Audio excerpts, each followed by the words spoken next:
Newcastle then weighing up a free transfer for De Gea after Nick Pope was ruled out for 5 months with that dislocated shoulder. Aaron Ramsdale has also been mentioned. Martin Dubravka's Newcastle's number 2 having come on for Pope on Saturday. I have to ask, Ali, I mean, wouldn't they be better off sticking with Dubravka at the moment? He was their player of the year in 2020. Yeah. And unless I'm mistaken, at the weekend and in Paris, I think they had 2 goalkeepers on the bench. I think they had Loris Karius as well. Karius on. But you're spot on. I think obviously Martin Dubravka will come in. I think he'll play. I don't necessarily. I understand that Eddie Howe might think I might have to replace Nick Pope because it's a big blow. But that if he does, what does that tell you about Dubravka and indeed Karius? I would be surprised if he goes out and gets another goalkeeper. I think he will show faith in the 2 that he's got, particularly Dubravka. I mean, De Gea hasn't touched the ball since the beginning of June. That's surprising as well that he hasn't got a club, I've got to say. I mean, why is that? Just a financial thing, do you think? Maybe. I would be disappointed if it is, because clearly you would think, Jeff, that he'd have options. You don't go from playing there to not playing at all.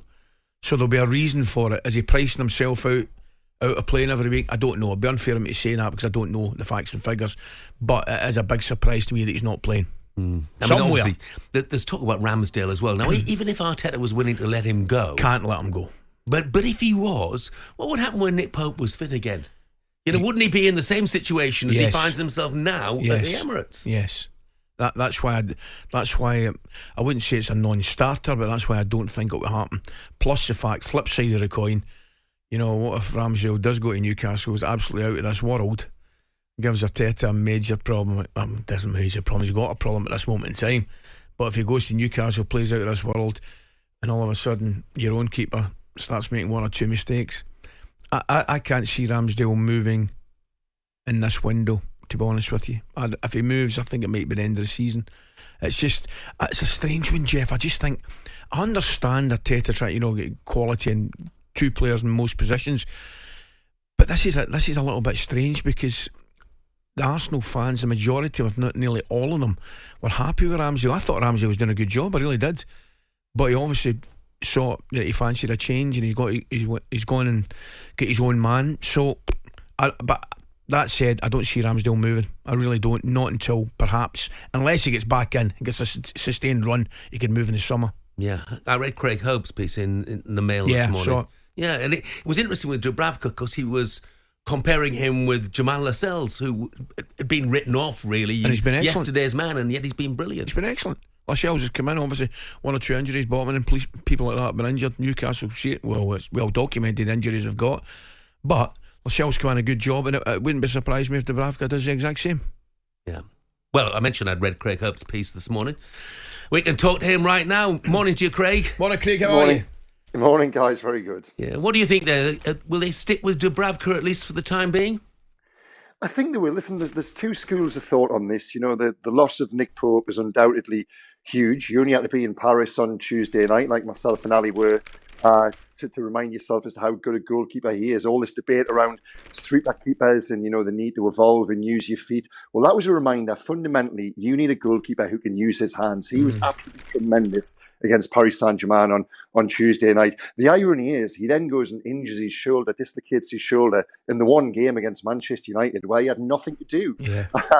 But I say the flip side is, the other side of the argument is, yes, it's a huge blow, but in Martin Dubravka, Newcastle arguably have one of the most able deputies in the Premier League. I wouldn't even call him a number 2. I would call him a 1.5. So for now, during the next 4 to 5 weeks, Dubravka will come in and will be given a chance to prove that the jersey is his, that he is good enough. But again, the caveat to that is, you've seen Newcastle's luck with injuries. Martin Dubravka could be injured, or he could suffer a loss of form. To that end, the January window is just around the corner, and there is a goalkeeper sat there in Spain, a very good goalkeeper doing nothing. So Newcastle would be crazy not to be looking at that. Is it imminent? Are they talking to him now? No. Is it a possibility down the line? Yes. I read somewhere yesterday De Gea might have to take a drop in wages. Well, guys, currently he's earning £0 per week. So I think he would absolutely jump at the chance. Ali, you've been around Newcastle the past 10 days or so. What if I'm a player outside of Newcastle looking in on this now? You want to come and play for Eddie Howe.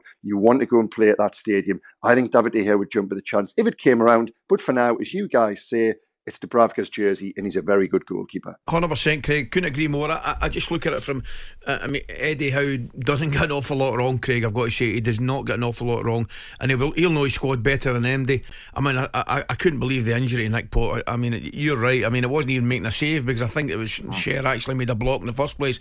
But as soon as you get down, in fact, I'm just watching it on television. As soon as he goes down, you can see, goalkeepers normally spring back up, and there's just no way he could get back up. But I think, getting back to Dubravka, I agree with you. I think he's got a really able goalkeeper to come in and fit that. I would be staggered if he went and got somebody without giving Dubravka a chance, mate. Yeah, absolutely. And look at how busy December is. Down at Everton on Thursday, Tottenham on Sunday. Dubravka will come in for now. And Eddie, by the way, Eddie won't like this talk if they hear. He's so loyal to his players, and especially goalkeeper as well, with it being a specialist position. He won't like this noise around David de Gea. He'll be telling Martin Dubravka first thing this morning, you're my number one, the jersey is yours, go and prove that you're worth it. Craig, tell you what I ask you, mate. You're right. I was there on Tuesday in Paris. Newcastle fans are brilliant at the weekend. Saturday, there's that much I want to talk to you about Newcastle, but just tell me about the 17-year-old Lewis Miley. Incredible, eh?